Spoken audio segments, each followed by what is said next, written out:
భక్తుల ఆరాధ్య దైవం తిరుమల శ్రీవారిని వివాదాలు విడటం లేదు. కల్తీ నెయ్యి ఆరోపణలతో మొదలైన వివాదాలు ఇప్పుడు హుండీ లెక్కింపులో దొంగతనాల వరకు వచ్చాయి.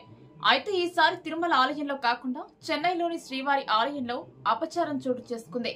భక్తులు వెంకన్నకు ఇచ్చిన నగదు కానుకల్లో టీటీడీ ఉద్యోగి చేతివాటం ప్రదర్శించాడు.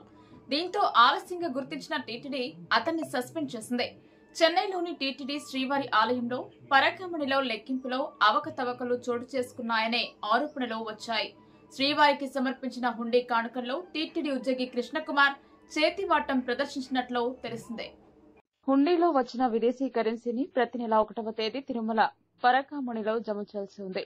దీంతో విదేశీ కరెన్సీ లెక్కింపులో తేడాలు జరిగినట్లు టీటీడీ విజిలెన్స్ వింగ్ గుర్తించింది.